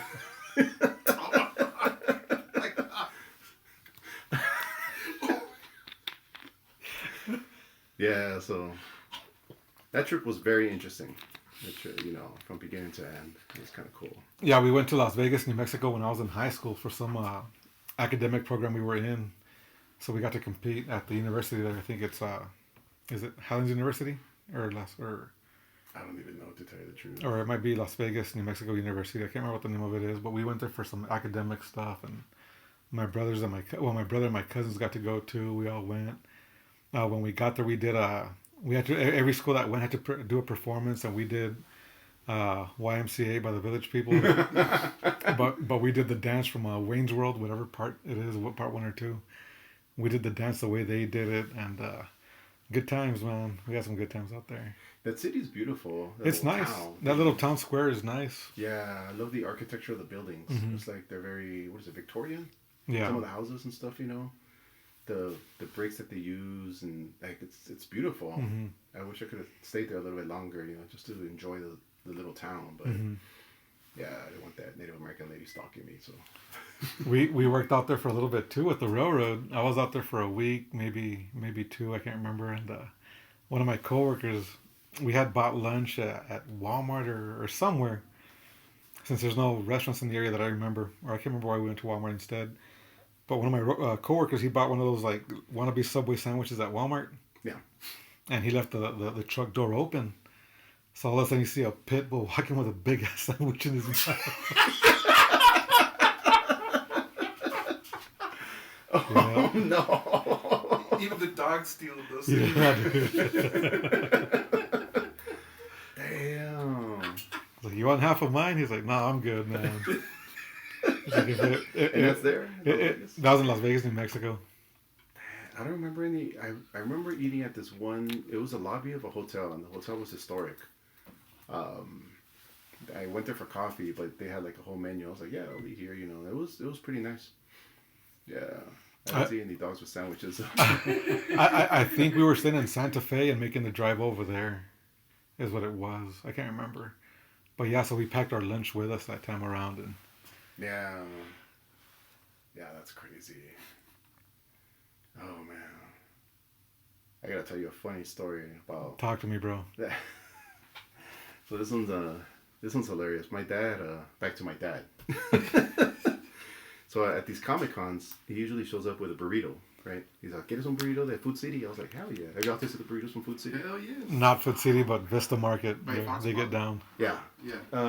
No, the one that's over by where I live. Like across the freeway. Oh, yeah. Yeah. So I usually get like a chile relleno. And right. I usually gets chicharrón, or I forgot what it gets, So he's like, "¿Quieres burrito para mañana?" And I was like, yeah, sure, why not that? My stomach had been killing me at that point. And I remember eating the burrito, and it almost affected me immediately, And my dad's all like, we're going to be late. I don't know if you remember at the Comic Cons on Saturdays. I believe it's only Saturdays, but I could be wrong. It's either Saturdays or Sundays. They usually like open it an hour early so that the kids that are the high sensitive kids can go in there and, kind of enjoy the scene and everything like that, So I ate the burrito. We made it out there early. Well, not that early, but I think we got there like at the half-hour mark. And we got there, my dad's setting up, and I was like, "Dad, I gotta go to the restroom, So I go to the restroom, and dude, it stinks in there, right? I'm like, Jesus Christ, dude. Like, have you been to the restrooms like at the Comic Con, like in the evenings and stuff? No. Dude, it straight up stinks, dude. Like, but in this case, it was in the morning. I figured that it being morning, right? It's rather clean. They cleaned it overnight. So yeah, you would expect that to be the case. No, dude. That somebody was rotting in there. And This comic book guy from Simpsons. probably right. Just all that Taco Bell took a toll. So I go into the stall, and it just so happens it's the one that's next to the guy that's rotting away. And I'm just like, Jesus, man. I'm trying to finish up fast, right? So these kids walk in, and they're in the spectrum. You can tell that they're kind of like, like the way they're talking. Right. And the kid starts saying, Jesus Christ, it smells like shit in here.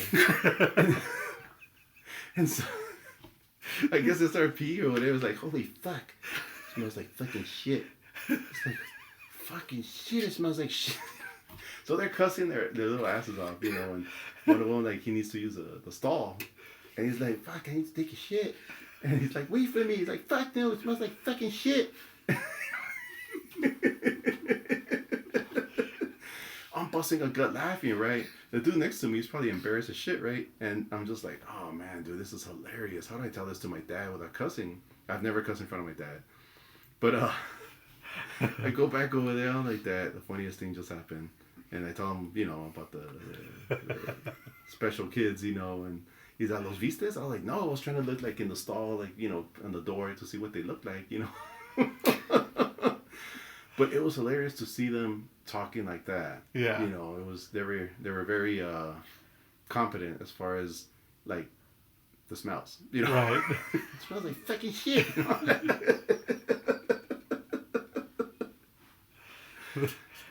But yeah, I don't think autism affects your nose, bro. No, it heightens your sensitivity to everything. Your smell, your sight, everything is heightened, bro. So I imagine it's a lot stronger to them, and they speak, if it's autism, they're speaking unfiltered too. True. They're very blunt and very unfiltered. Yeah. Their social skills aren't the best because they're so blunt. So yeah, I ended up finishing, and the dude still hadn't been out because I wanted to see what he looked like.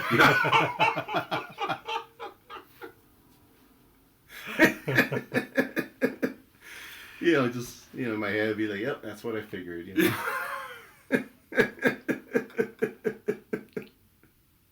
That's crazy. Yeah, dude. Yeah, it was. Yeah. Albuquerque Comic Con, they had these little stalls on the basement, not the basement, but the lower level floor, and I believe, was it Kevin Nash? I think Kevin Nash was there. And these stalls are tiny, right? But it's like the cleaner restrooms. I figured Kevin Nash is not gonna take a shit in the restroom where like everybody else goes, right? He's gonna go these over here where like the what do you call them? The rooms are where they speak and stuff, But when I was in there, I barely fit in there. Kevin Nash is like, what, 6'8"? Probably a lot taller than that. Yeah, dude. So like, somebody went in there while I was in the restroom, and they were like struggling, dude. Like, and I was like, damn, I wonder that's Kevin Nash doing shit next to me, He's slamming on stuff, his elbows, and I was like, well, how big is this guy,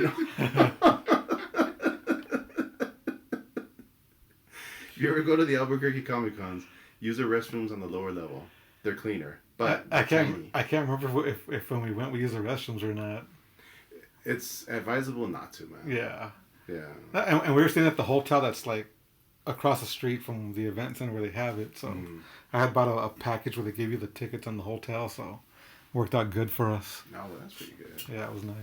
I did the Bel Air Comic Con once, and dude, those kids do not know how to wipe or something, dude, because there was chocolate kisses all over the toilet seat, man. I was like, Jesus, man, like, the kids not know how to wipe? It's every stall, yeah. And I was like, I guess I'm holding it until I get home, Oh, that's the worst, bro. Yeah, man, Bel Air kids, dude. Yeah, we got to use the where I'm working at. We got to use the train station restroom. It's owned by Amtrak now. And they change the password to that bathroom every couple of hours. They change it up. So first thing in the morning, one of the guys on my crew takes like several shits a day. He's 21 years old, bro. There's clearly something wrong with him because he takes a lot of shits.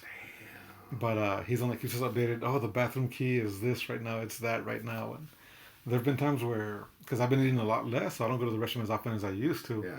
But sometimes it'll sneak up on you, And you got to go to that restroom, and even with the passcode to get in there, sometimes they're still pretty dirty, bro. Like, damn, man. Fucking people are marranos, they shotgun blast, and they leave it there for everybody else to just not use that stall like assholes.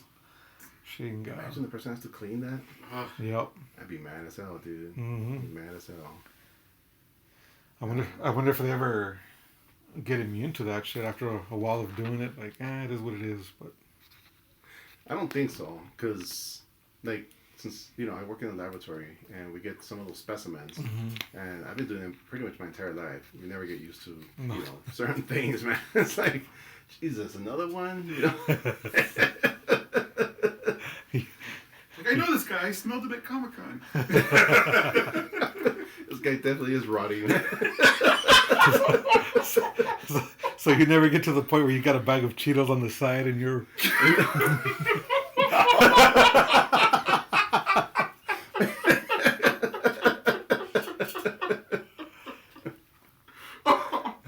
Yeah, you see this guy's got Clostridium, whatever. You can see the orange and the brown and the black and the red. It's just like, kind of like this Cheeto here.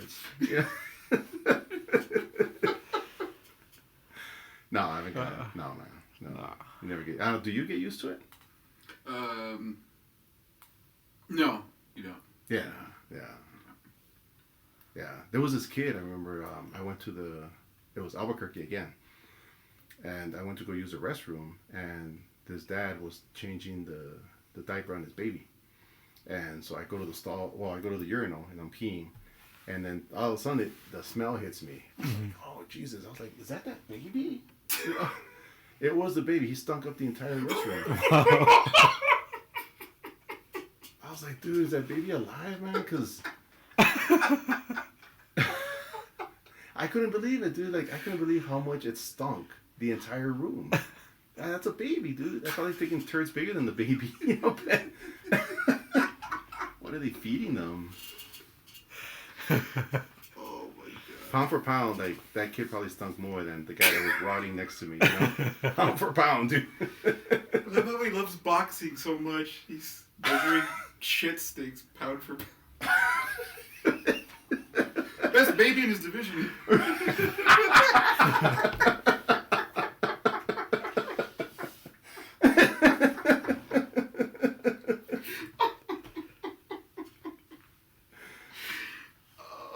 Bathroom stories, man. Comic-Con. Yeah, dude. Yeah, man. Bathroom. I'm trying to think of a bathroom story, man. I know I've got several, but they're just not coming to mind right now. I was telling my my coworker that I've probably taken more shits at work than I have anywhere else in my life. Because I've been working. Because you're always there, bro. Yeah. Well, not only that, but I've been working there. If you include my reserve time, my army time, all of that, it's 27 years. Yeah. I haven't been in any one place, anywhere for 27 years. Not at the place where I live at, not at my parents' house, nowhere. That's been the only place. So they were saying that they're going to rename the bathroom. Like, no one's taking more craps here than me, The Rodriguez latrine. Yeah. I remember though, once upon a time, bro, I was dating someone. This is a long time ago. This was about 15 plus years ago, and I remember I picked her up at her house, and I guess she was sneaking out of the house. I don't know what the fuck she was doing. She just didn't want her mom knowing she was going out, so she asked me to park a couple houses down from where she lived. I was like, all right, cool, whatever. We're gonna go grab dinner, and it's a dark neighborhood, bro, and I busted ass in my truck before she before she came into the truck, right? And it was one of those that was bad, bro. Like I was dying too, bro. Clearly, You're rotting. and then right when I'm thinking this better fade away before she comes into the truck. Right there and then she opens the door, and she was like, "Hey, babe," and then she makes a face like.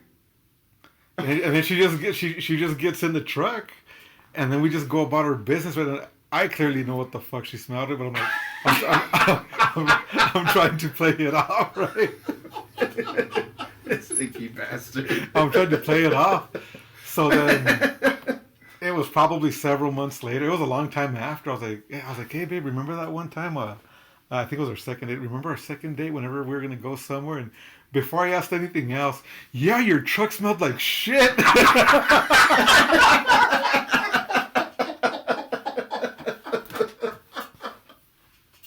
Oh yeah. Oh.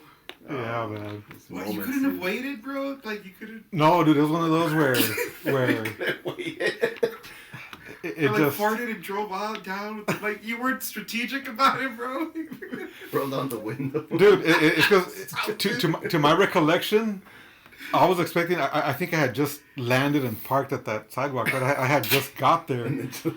I didn't know she was already waiting outside or whatever, you know. So I figured I got a couple minutes to send her a text. Hey, I'm here or whatever. She was hiding behind a hydrant or something. Something, bro, and then. But she was a trooper. She got in the truck. So. Man, dude, there was this one time at work, and I'm at the front desk, and I'm processing a patient, and I hear this dude bust ass in the restroom down the hall, dude. Just, you know, I was like, Jesus Christ, dude. And I measured it. It's 50 feet from where I'm at to the door. The door was closed, and it's another, like, 40 feet to the stall. So maybe close to 100 feet, dude. And I heard that shit clear as day. Fart was rebounding off walls and shit. But the door was closed, though. And I still heard it. That dude he clearly shot out his O-ring. There's no way something like that survives, dude, with that glass. You know? I thought by measuring it, you're gonna say it was gonna be like whenever you calculate thunder and lightning.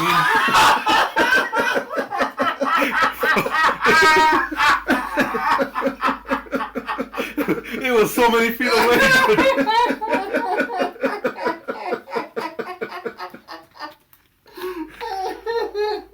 Yeah, man, it was. My coworker was like, "How did you hear that?" I was like, "How did you not?" You know? They bust out with the pedometer. The little needle starts jumping.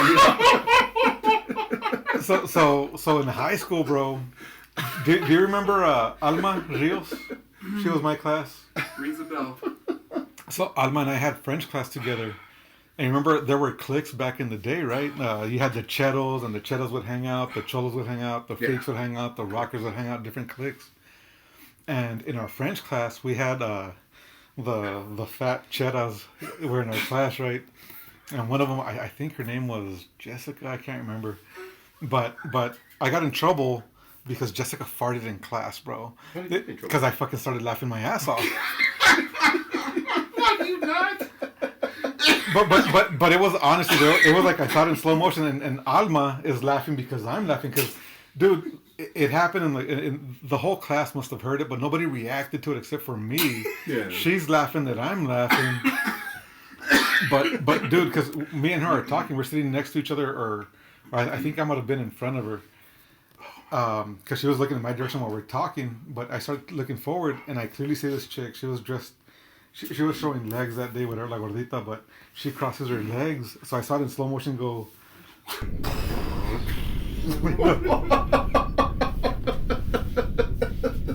And you busted out laughing. I busted out laughing, and Miss Lopez was a French teacher. She was this weird hippie lady. She got mad at me, and if I remember correctly, she made me step outside just to like calm down. But I was like how am I getting in trouble? I'm just reacting to what happened, you know, like pobrecita, I embarrassed her. Yeah. But because like, it's not my fault. I reacted to what the fuck I heard, you know. There was that one, and so sadly I heard she's no longer with us. This other girl, her name was. But I remember in math class, I had her from math class or algebra, and again we're taking a quiz in class, and everybody's quiet, bro. And she's sitting down either next to me or behind me. I can't remember. I think she was next to me too. And the whole class is quiet. Everybody's taking their quiz. And same thing, bro. She busted ass, and I'm the only one that reacted to it. And she wasn't a chola. Well, I guess she was kind of a chola, because she would kick it with the cholas. But she just fucking looks at me and she's like, "Cállese culero, le parto la madre." And she was bigger than me too, bro. So right. Her exact words were, "Cállese culero, le parto la madre." Yeah, dude. Yeah, bro. That's hardcore, man. Yeah, may she rest in peace if that's true, bro. I think I know it's true, but yeah, man. One time I was at a wedding. Well, it was a small wedding, but my parents wanted us to do confession. Right. So we're in line. You know, it's quiet as shit inside the church, right? We're in line. I think I'm like the third person, and then they do the bust ass, right? And I'm like, oh Jesus Christ, dude, what am I gonna do? And it's just like the immediate He's literally family. asking Jesus Christ. Yeah, Jesus Christ, what am I gonna do? So I get this idea that maybe like if I slam my foot on the floor or at the same time I get a cover.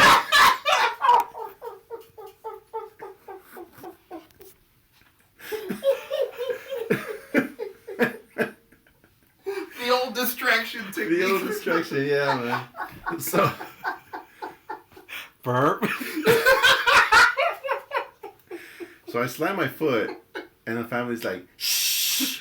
And it just so happens there was a delay reaction. Right after they say, shh, it's like,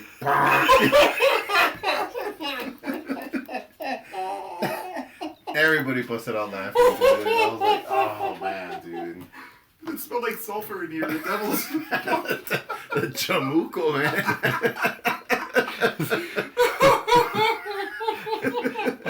Alguien se le salió el diablo. Do I have to confess that? Oh my god. Yeah. I haven't cried since even the first episode this much. Oh my god. I remember my boy was probably about a month old or a couple weeks old. It was going to be the first time that we took him around family. También. And I had just given him a bath, right? I gave him a bath and he was still naked. It was just after April, so like May. So it was a nice warm day. So I still had him naked, right? And I've got the towel on my arm, and he's right here, and his little wet butt cheeks busted ass like super loud, bro. Loud, like it's under like a man fart, and he's only weeks old or a month old, right? So my boy's mom and his grandma hear it, and my boy's mom was all, hey babe, whatever. Like she thought it was me, and as much as I tried to explain, it wasn't me, it was the baby. It took a while for them to be convinced that it wasn't me, bro. Pero eran las nalguillas de mi boy. Did it stink up the room? Nah, it didn't stink. So it's not a pound for pound then? No, not yet. Not Not a contender. Not a contender. He's an amateur still. He's still in the amateur leagues. And I told Nico that story once, bro, and he never forgets. He's like, hey, Daddy, when I was a baby, I farted really loud. Yeah, dude. Oh, yeah. Oh, man. Yeah, dude. So Max. Speaking of busting ass and everything, I've walked in on Max a couple times when he's like, my cat taking a dump, Yeah. he's staying inside, and he gives me that weird human look, like Right. when you walk into a stall Right. and somebody's taking a shit and they look at you like,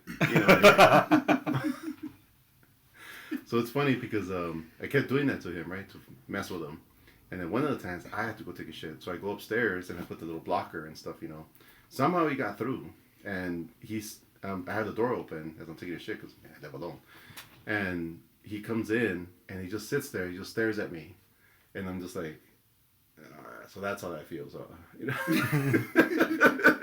He's all like, meow.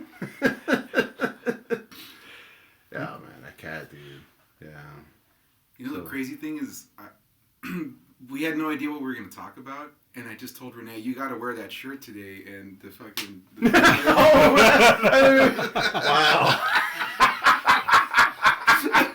So the reason I got this shirt,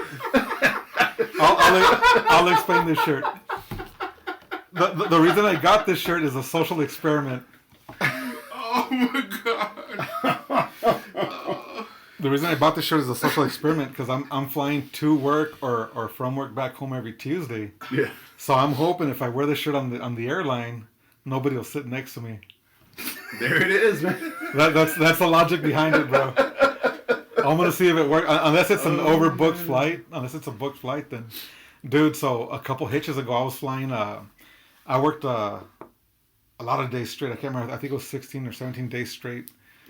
And beforehand, I'd flown over to Kansas City for some classes that I was taking with work, and then I flew back to San Diego to work before I flew home. So when I flew to San Diego, I flew from Kansas City to, I think it was DFW, and then DFW to San Diego. And the flight from DFW to San Diego, they told us it was booked. There's no open seat on the plane. Yeah.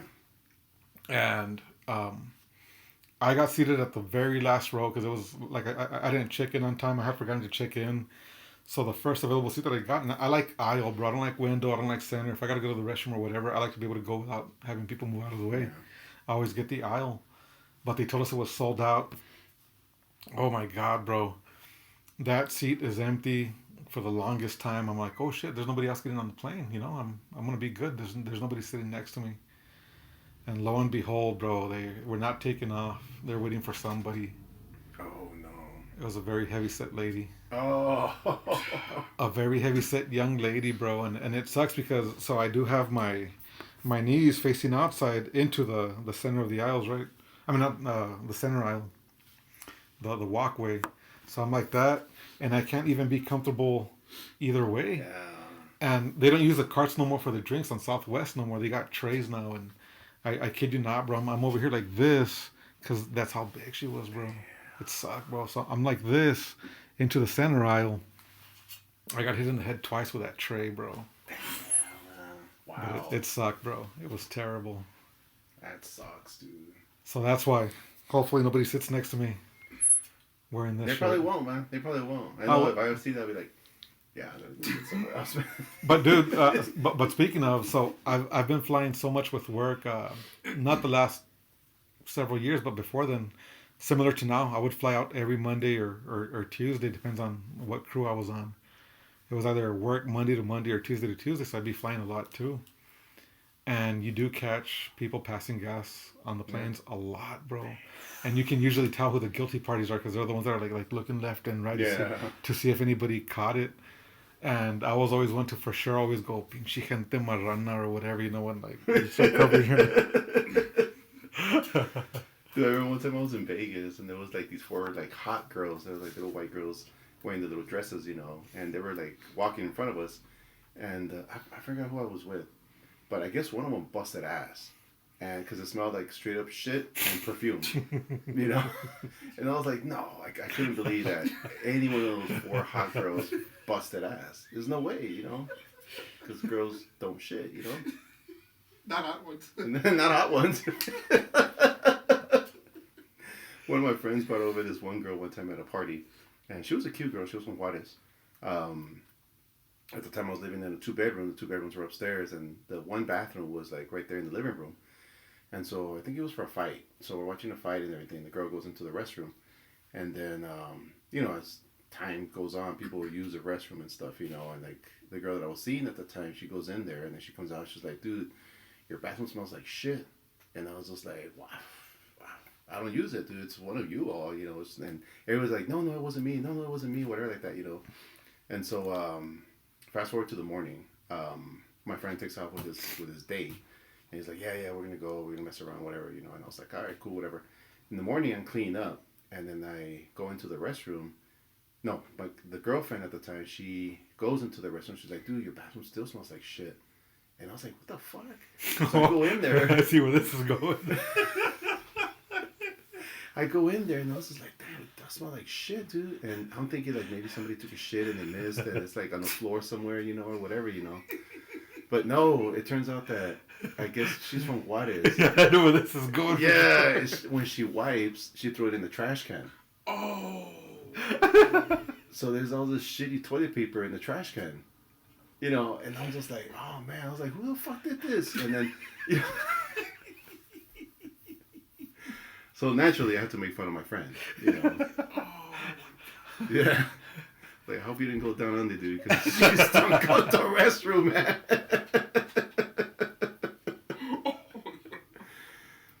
Dude, it stunk real bad, dude. Oh, I bet. Oh, shit, bro. Like, what did she eat before, you know? Like, Chico's tacos or, I don't know. There was that meme with the mountain of Juarez with the words La Biblia es la verdad, but it said los burritos de frijoles y Winnie son la verdad, cómetelos.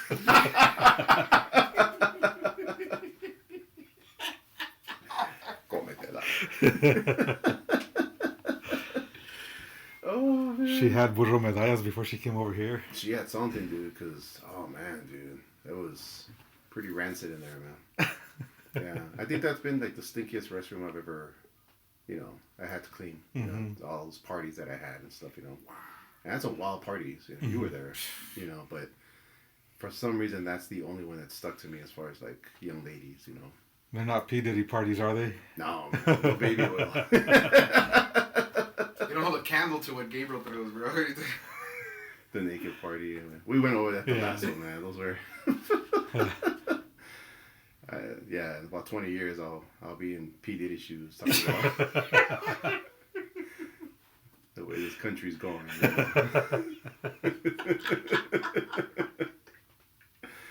didn't think they were that bad, I had to defend myself in court, It's a good thing it's before, like, pictures and camera phones and everything, You've got no proof. If the condom does not fit, you must acquit. That's right. ATL, man. ATL. Yeah, Oh, my God. Yeah. Legendary, Rene. Jesus. Yeah. That's a story for another time. But I went over it the last time, didn't I? Did we talk about Atlanta Girl? No, we did. We did. We talked did. about Atlanta Girl. We did. Yeah, but those bathroom stories, man, they're... There's a story I've got that I gotta try to be careful how I word it. But so I was with a friend, and there was a guy that's possibly on the spectrum too, hanging out with us. Possibly on the spectrum, and you could tell this guy plays Magic the Gathering or Dungeons and Dragons type stuff. And he talks like this. He talks real pronounced, very, very nerdy sounding, right? And he follows my friend a lot. And then my friend was talking about how in his younger years, he used to get invited to a couple that were swingers to their house. Mm-hmm. And he would mess around with the lady while the husband watched. And that opened the door for this dude, the guy on the spectrum, to share his stories. But we never saw this coming, bro, because this guy's really, like I said, he's an oddball, bro. Reminds me of Rick Moranis in Ghostbusters. Yeah. And it opened up, not a conversation, because he's the only one talking at that point. But he was all, that's where I know that the gays get it right. They could have all the sex they want and they don't get each other pregnant. Which makes no difference to me because I'm bisexual. I have a girlfriend, but I'm bi. And me and my friend just, that's cool, man. Hell yeah, bro. Like, how do you respond to that? How do you respond to that, yeah. But especially because it came out of nowhere, bro. It came out of nowhere. I mean, like I said, my friend shared a story, so it kind of like I guess he felt comfortable after he heard that other story, right? But y'all just looked at each other like, all right, that's like, cool. oh, he's not as innocent as he appears to be. Yeah, man. Oh man, dude. Yeah. So yeah, dude, those are my Comic-Con stories, man. Yeah, man. And then some. Well, thanks for coming back, man. This was great. Thanks, man. Thanks. And we'll share the links and everything to help out Max the cat. Yeah. Hopefully you can get those fees squared away with, because that's a hefty fee, bro. Yeah. And he's a unique cat now because like he ain't got no tail. Yeah. The cat's always, they're known for their little tail and always his little butthole. So he looks like a little monkey. But I feel bad, because like, damn, how am I gonna take care of him now? Like, is he gonna be an outside cat now or an inside cat or? Right. I let him out today, and he was walking around. He was doing just fine. And then I went upstairs to take a shower, and then when I came back downstairs, I was like, damn, where'd he go, dude? So I'm like looking around. I was like, shit, dude, I hope he didn't like run off or something like that, because when he was in my apartment, one of my friends came over yesterday so I could go to that Halloween party, a costume party.